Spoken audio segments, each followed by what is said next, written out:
Bueno, señor Lavrov, quiero en primer lugar darle las gracias por tomarse el tiempo para hablar con nosotros hoy de lo que está pasando en el mundo, acontecimientos de los que usted mismo es actor.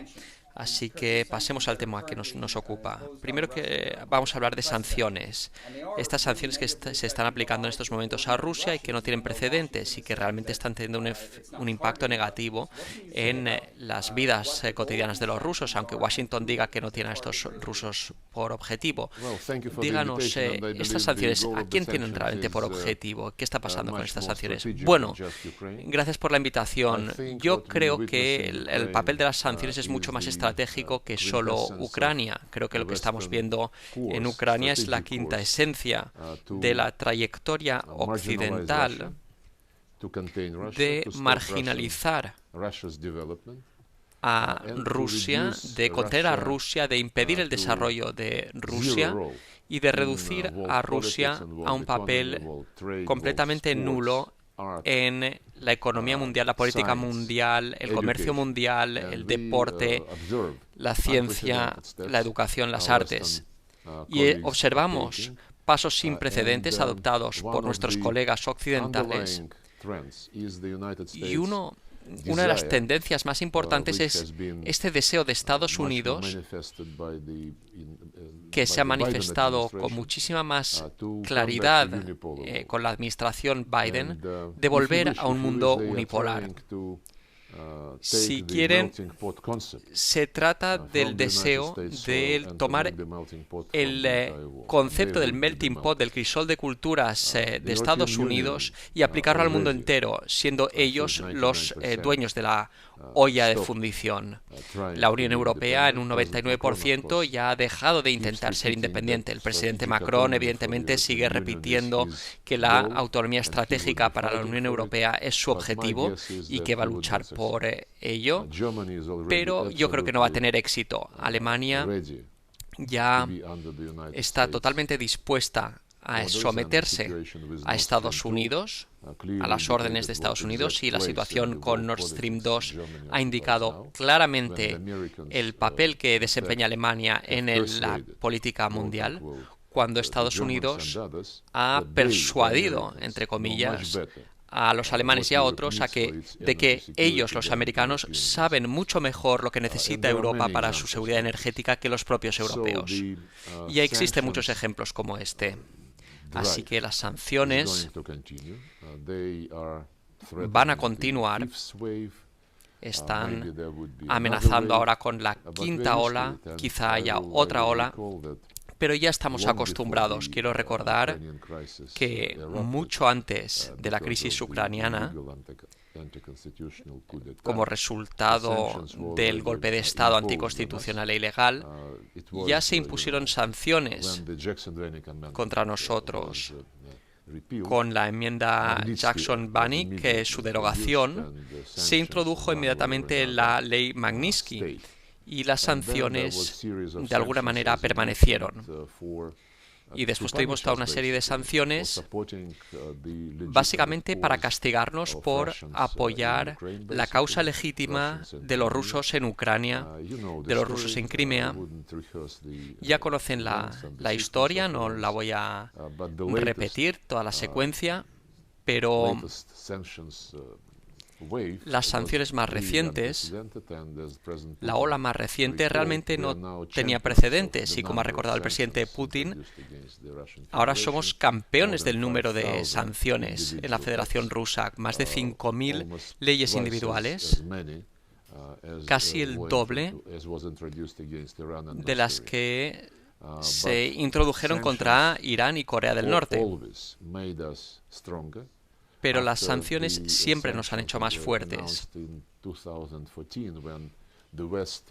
Tras las sanciones anunciadas en 2014, cuando Occidente no pudo aceptar el libre voto de los habitantes de Crimea para reintegrarse en la Federación Rusa, y apoyaron el golpe de Estado anticonstitucional e ilegal, cuando Occidente ignoró. Y es algo que para mí es muy interesante cuando hablo de estas cuestiones con mis colegas occidentales. A menudo utilizan la táctica de eliminar un periodo histórico indeseado. La situación de Ucrania solo se empieza a discutir con la anexión de Crimea. Si se les recuerda que todo empezó con la incapacidad de la Unión Europea de insistir sobre la implementación del acuerdo que ellos de su propio acuerdo, y cuando la oposición se deshizo del acuerdo que se había firmado o rechazó el acuerdo firmado con la Unión Europea, y en esos momentos los radicales, el Maidán, Dmitry Yarosh, se refirió a los ruskis y a los kazachs, los moscovitas. Dijo que los rusos de Crimea nunca hablarían ucraniano, ni glorificarían Ucrania, ni a los héroes de Ucrania como Stepan Bandera, el aliado de Hitler, que en ese caso pues habría que expulsar a los habitantes de Crimea. Y esto lo dijo un par de semanas antes de la votación en el referéndum de Crimea. Y estas palabras fueron acompañadas de grupos armados que fueron enviados a Crimea para impedir aquella votación. Desde el primer día del golpe de Estado, los golpistas introdujeron una ley para acabar con el estatus del idioma ruso que estaba protegido por la constitución ucraniana. Así que todos estos instintos se tradujeron inmediatamente en políticas muy rusofóbicas. Y esta idea de que los rusos tienen que ser expulsados de Ucrania está muy presente en las mentes de políticos de este país. Alex Tarnikov, el líder del partido de extrema derecha Svoboda, dice que hay que llevar a cabo una desrusificación, como lo llama él.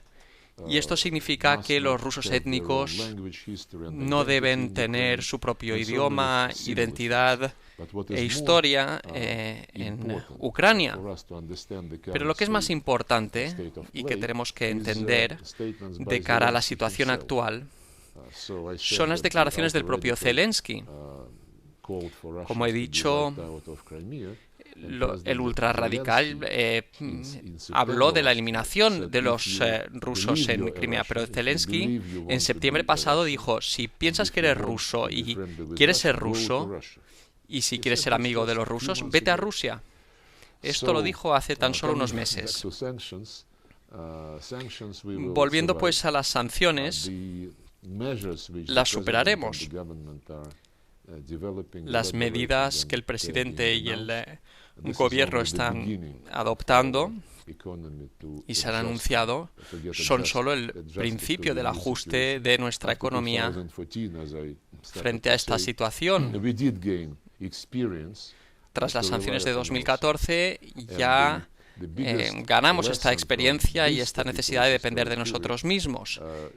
La lección más importante que extraeremos de este periodo histórico, a diferencia de la situación de 2014, es que si existía alguna ilusión de que podríamos depender de nuestros socios occidentales, esa ilusión ya no existe. Tendremos que depender exclusivamente de nosotros mismos y de nuestros aliados que estarán junto a nosotros. Esa es la conclusión principal para Rusia en el contexto geopolítico. Creo que se puede decir que la cultura rusa se ha acostumbrado de alguna manera a formar parte de una aldea global de países muy entrelazados económicamente, entre los que se viaja. ¿Cómo le piensa que estas sanciones van a afectar las vidas cotidianas de los rusos a largo plazo? Bueno, como he dicho, la valoración de lo que está ocurriendo, desde mi punto de vista, indica claramente que lo que quiere Estados Unidos es un mundo unipolar, que no sería una aldea global, sino una aldea americana. quizá un salón del lejano oeste en el que el más fuerte es el que decide. Y diría que están teniendo éxito a la hora de movilizar junto a ellos, sobre la base de sus intereses, al conjunto del mundo occidental, lo cual es indicativo de cuán independientes son los miembros de la OTAN y de la Unión Europea y del papel que la Unión Europea puede tener en la futura configuración del mundo y del sistema mundial. Existen actores que nunca aceptarían una aldea americana con un sheriff americano. China, India, Brasil, México, Argentina. Estoy seguro de que estos países no quieren estar en una situación en la que simplemente Estados Unidos, el tío Sam, les dice algo y dicen sí, señor. Evidentemente, Rusia no está en la categoría de países que estarían dispuestos a acatar. De hecho, cuando algunos en Occidente dicen que Rusia fue derrotada en la Asamblea General porque la mayor parte de los países votaron contra la acción rusa en Ucrania, es un tanto engañoso, porque si tomamos a la población representada por los países que no votaron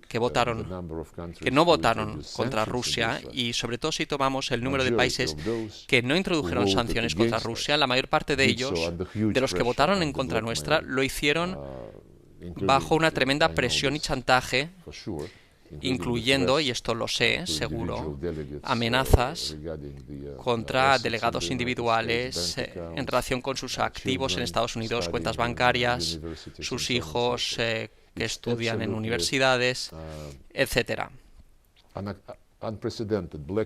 Realmente un chantaje y una presión sin precedentes, sin escrúpulos. La mayor parte de los países que votaron con Occidente no aplicarían sanciones contra Rusia y no lo han hecho.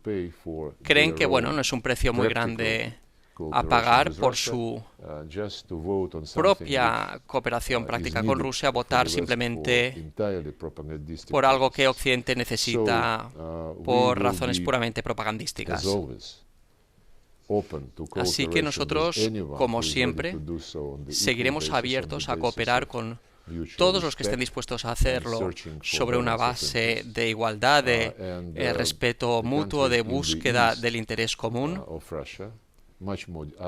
Y los países al este de Rusia están mucho más dispuestos a actuar sobre esta base y evidentemente reciprocaremos en beneficio de nosotros y de nuestros socios. No nos cerramos al Occidente, ellos lo están haciendo, pero cuando vuelvan a la sensatez y se vuelva a abrir esta puerta,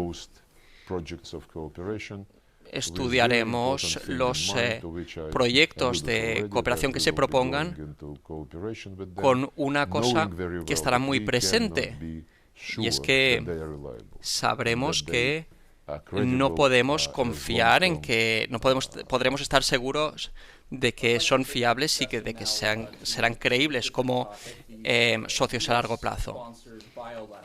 Me gustaría ahora hablar de otro tema, y es el de los laboratorios biológicos patrocinados por Estados Unidos en Ucrania. Desde hace años ya Rusia está tratando de llamar la atención mundial sobre los mismos, y las últimas evidencias que ha presentado el ejército ruso al respecto, con documentos firmados por funcionarios estadounidenses en conexión con los mismos. ¿Por qué cree que el mundo no está prestando atención a estos laboratorios biológicos? ¿Y cree que Washington y sus aliados rendirán cuentas por lo que están haciendo? Bueno, de hecho es interesante que la operación militar especial lanzada por el presidente de la Federación Rusa nos ha ayudado a descubrir muchas cosas que son muy importantes para entender lo que está ocurriendo. Recientemente, el ejército ruso, junto con las fuerzas de Donetsk y Lugansk, descubrió documentos del Estado Mayor ucraniano que muestran claramente que estaban preparando un ataque masivo contra Donetsk y Lugansk, contra las repúblicas de Donetsk y Lugansk. Así que la operación lanzada por Rusia de alguna manera previno la amenaza y les impidió implementar lo que querían hacer. Exactamente lo que fracasaron a la hora de hacer, incumpliendo los acuerdos de Minsk, su llamado Plan B, que era retomar estos territorios por la fuerza con un baño de sangre de unas dimensiones inimaginables, pero todo otro conjunto de documentos, como ha mencionado, relacionados con la actividad biológica militar de Estados Unidos en Ucrania, con documentos con las firmas de los funcionarios ucranianos y del ejército americano. Estos laboratorios que han creado Estados Unidos en todo el mundo, más de 300 laboratorios en distintos países, muchos de ellos en el perímetro de la Federación Rusa, antiguas repúblicas soviéticas, incluida Ucrania. Ucrania probablemente sea el proyecto más importante para el Pentágono, que está liderando todo este proceso. Está con esta agencia de reducción de riesgos del Pentágono que está a cargo de esta actividad biológica y están desarrollando patógenos muy peligrosos, entre ellos anthrax, la peste, muchos otros que realmente son patógenos muy peligrosos, y sabemos que estaban experimentando con infecciones potenciales que podrían estar relacionados con los grupos étnicos que viven en el este de Ucrania y en zonas colindantes de Rusia. Hemos estado hablando de esta cuestión en organizaciones internacionales desde hace, yo diría, más de 20 años. En 2001 sugerimos que los países que participaban en la Convención sobre la Prohibición de Armas Tóxicas y Biológicas debían desarrollar un mecanismo de verificación transparente que entendiese todo el mundo y que fuese aplicable a todo el mundo, porque la Convención contempla consultas si cualquier Estado tiene sospechas y si algún Estado desea que se clarifique algo, y si estas consultas indican que existe buena razón para llevar a cabo alguna investigación, se debe hacer, pero no existe mecanismo para la investigación, no existe mecanismo que exija a todos los países, en respuesta a una demanda, que proporcionen información, garantizando así la transparencia de sus actividades biológicas en cualquier lugar, en su propio territorio o en el extranjero. De hecho, Estados Unidos hace unos años decidieron que era demasiado peligroso hacer estas cosas en su propio suelo, así que externalizaron todas estas actividades peligrosas y amenazadoras a otros países, y cada vez más han concentrado su investigación y sus experimentos en torno a las fronteras de la Federación Rusa. Por tanto, nosotros seguiremos insistiendo en que este tema sea retomado por parte de la Convención de Armas Biológicas, pero también por parte del Consejo de Seguridad, porque amenaza claramente la paz y seguridad mundial. Y la reunión del Consejo de Seguridad convocado por la Federación Rusa se celebrará próximamente, y destacaremos la importancia de negociar un protocolo vinculante para la aplicación de la Convención que exija las medidas de transparencia obligatorias para todo Estado participante. Sabemos que Estados Unidos estará en contra, pero esta postura no es defensible, no se puede defender. Estoy convencido de que cada vez más países entienden cuán peligrosos son estos planes y seguiremos luchando por ello. Seguimos con el tema del papel de Washington en todo esto. Se ha hablado mucho sobre todo con Zelensky, que ha pedido armas que vengan a su país desde Occidente, ha pedido la instauración de una zona de exclusión aérea en Ucrania, y Joe Biden ha dicho que no va a ocurrir porque esto llevaría a una guerra directamente entre Rusia y la OTAN y Estados Unidos. ¿Por qué cree que Ucrania está insistiendo tanto en llegar a una situación de este tipo?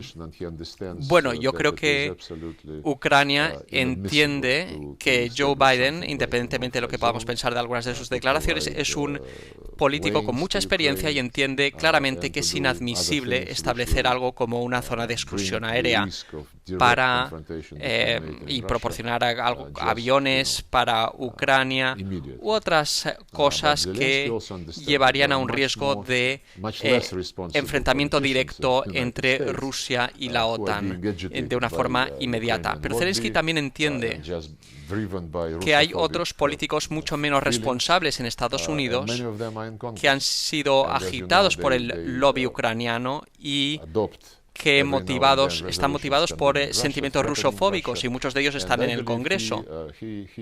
Y como sabe, de vez en cuando adoptan resoluciones condenando a Rusia, amenazando a Rusia, y él cuenta con que estos sean quienes presionen al presidente para llevarlo a un enfoque más confrontacional. Nosotros hemos dicho claramente que cualquier envío, cualquier transporte de entrada en el territorio ucraniano que pensásemos que lleve armamentos, pues puede ser un objetivo militar. Y esto está claro para nosotros porque estamos implementando una operación cuyo objetivo es eliminar toda amenaza contra la Federación Rusa que pueda provenir de territorio ucraniano. Y esto formaba parte de nuestra propuesta en diciembre pasado, cuando sugerimos que necesitamos negociar con garantías de seguridad de la OTAN, que codificasen el antiguo acuerdo alcanzado al nivel más alto de que ningún país puede mejorar su seguridad a expensas de la seguridad de otros. En segundo lugar, también hablan de defensa de misiles, y por razones evidentes y pragmáticas quieren pedir a miembros de la OTAN que poseen sistemas de defensa contra misiles soviéticas que les asistan. Quiero recordar a los países que puedan trastear con esta idea que los sistemas desarrollados en la Rusia soviética de misiles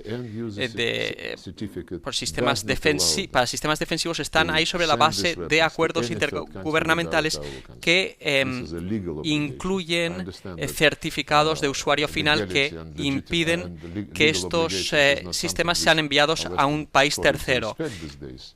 Sin nuestro consentimiento, esta es una obligación legal. Evidentemente, las obligaciones legales no es algo que respeten nuestros colegas occidentales en estos tiempos. Han descartado la presunción de inocencia, la propiedad privada como algo sagrado y otros pilares sobre los que en teoría se cimientan los sistemas, los valores liberales desde hace siglos y décadas. Pero esto es algo que le garantizo que no permitiríamos que estos riesgos se materializaran. El propósito de nuestra operación es proteger a los civiles que han sido bombardeados y asesinados desde hace 8 años, la desmilitarización de Ucrania, para que, como he dicho, no presente una amenaza para el territorio ruso, y la definición de garantías de seguridad que se basaran en este principio de seguridad indivisible para Rusia, Ucrania y todos los países europeos. Esto es algo que hemos propuesto desde hace muchos años. Y evidentemente la desnazificación, que es algo necesario, que significa no solo eliminar las leyes que alientan a las prácticas e ideología nazi, pero también eliminar las leyes que discriminen contra el ruso o los idiomas de otras minorías nacionales y en general los derechos de las minorías nacionales en Ucrania, que se han discriminado muchísimo. Quería preguntarle ahora otra pregunta sobre la guerra informativa. Hace unos días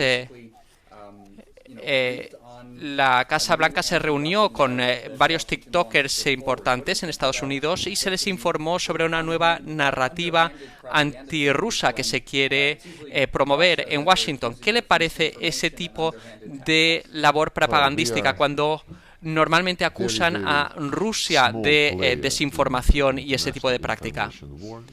Bueno, nosotros somos un actor muy pequeño en la guerra informativa internacional.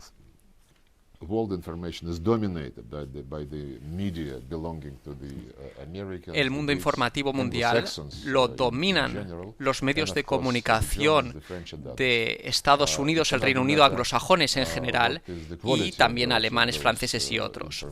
Otra cuestión es la calidad de esos medios informativos. Cada vez más, por ejemplo, si tomamos la CNN, prefieren evitar los contenidos analíticos y se suelen concentrar en noticias compuestas de eslóganes. Rusia es una agresora. Rusia está asesinando civiles. Rusia está cometiendo abusos en los deportes, etcétera, etcétera. Cuando se centran en TikTok y otros recursos y plataformas así, cuando tienen por objetivo a los niños o los jóvenes, porque TikTok es para los chicos y chicas jóvenes, creo que este es un intento de lavarles el cerebro por el resto de sus vidas y esto es indecente e injusto. Si queremos competir, ¿no? Una competencia informativa entre medios de comunicación, entonces tiene que haber reglas. En 1990, cuando la Unión Soviética vivió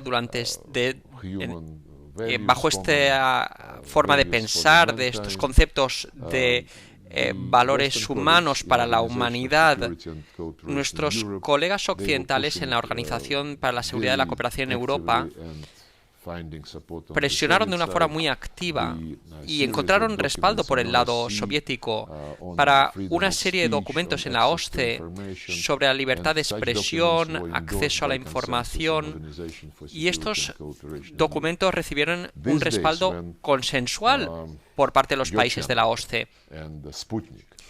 Hoy en día, cuando su canal y Sputnik, ya hace muchos años se les prohibió participar en ruedas de prensa, por ejemplo, en el Palacio del Elíseo, en París. Y cuando nosotros llevamos esto a la atención de nuestros colegas franceses, de que esto era contrario a los compromisos de la OSCE, dijeron, no. El acceso a la información se aplica solo a los medios de comunicación de masas y RT y Sputnik no lo son herramientas de propaganda. Otro ejemplo del abuso de los compromisos y obligaciones fue cuando hace un par de años en Londres, cuando se celebró una conferencia sobre la libertad de los medios de comunicación en el mundo moderno y ni siquiera se nos invitó. Ningún medio de comunicación ruso fue invitado.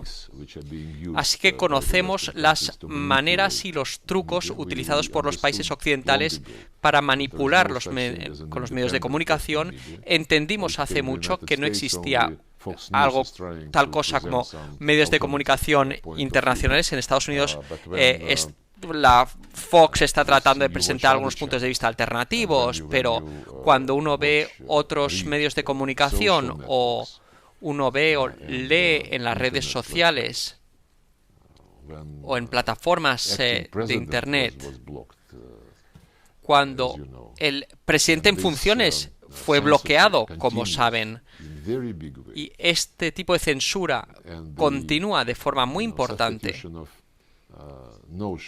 Y el reemplazo de nociones.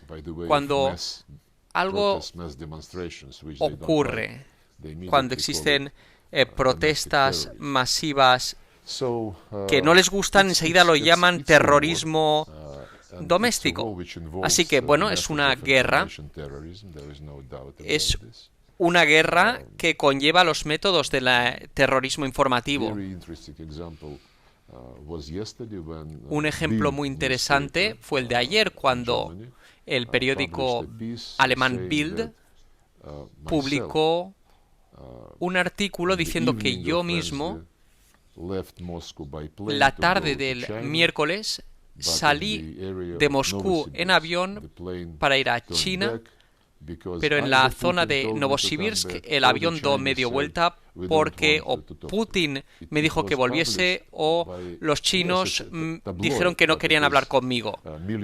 Esto lo publicó, sí, bueno, es un tabloide, pero se publican millones de ejemplares.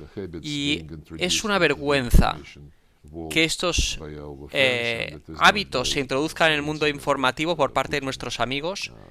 Y no es un accidente que lo que dijo Putin sobre la existencia del imperio de las mentiras. Una última pregunta, señor Lavrov. Evidentemente, este conflicto en Ucrania no va a ser eterno. Cuando termine, ¿cuáles serán los principales desafíos para las relaciones entre Rusia y Ucrania? Bueno, nosotros nunca hemos tenido problema con el pueblo de Ucrania. Yo tengo muchos amigos ucranianos. Son dos pueblos que son muy cercanos culturalmente. Prácticamente todos ellos hablan, y los que no entienden el idioma ruso. Tenemos una cultura común, una historia común, una forma de vivir, una actitud ante la vida, tradiciones compartidas de familias y comunidades.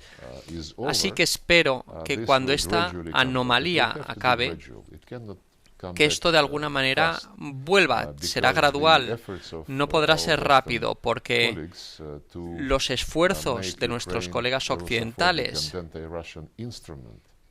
por hacer que Ucrania sea rusofóbica y un instrumento antirruso, como Putin lo ha llamado, empezaron hace mucho y han cogido un fuerte arraigo en el territorio ucraniano, sobre todo entre la generación más joven que nació después del fin de la Unión Soviética. Han sido muy adoctrinados.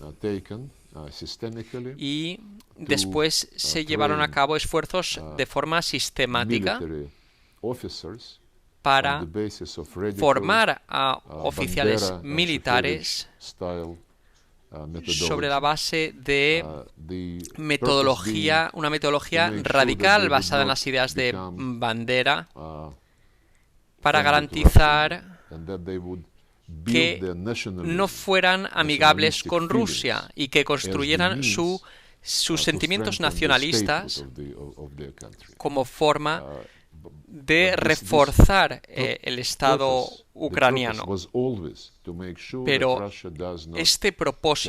el propósito siempre fue garantizar que Rusia no tuviera a Ucrania como amigo. Fue como Brzezinski en los 90 dijo: Rusia con Ucrania como amiga es una superpotencia, y Rusia sin una Ucrania amiga es simplemente un actor regional. Este concepto tiene mucho arraigo en los que diseñan las políticas exteriores de Estados Unidos, y llevará mucho tiempo eliminar este legado negativo. Incluso ahora las Fuerzas Armadas de Ucrania están luchando, tratando de procrastinar la crisis, y esto está ocurriendo porque los líderes de Ucrania, con la ayuda de asesores de Estados Unidos y de otros países occidentales, han reformado el ejército de tal manera que estos oficiales formados con el estilo de Bandera se han han puesto al mando de las unidades más importantes del ejército, y estas personas radicalizan y aterrorizan a otros, especialmente a quienes no piensan que este debe ser el destino de su país. Y la forma de la que se comportan en las ciudades en Mariupol, con los refugiados que vienen de Mariupol a Rusia, los decenas de miles, cuentan unas historias tremendas. La forma de la que estas personas están al mando de hombres y mujeres armados. Pero estoy seguro de que, a fin de cuentas, la cercanía histórica entre dos naciones fraternales acabará por prevalecer. Con esto, señor Lavrov, concluimos. Muchísimas gracias, señor Lavrov, por presentar a nuestros oyentes el punto de vista ruso. Muchas gracias. Gracias.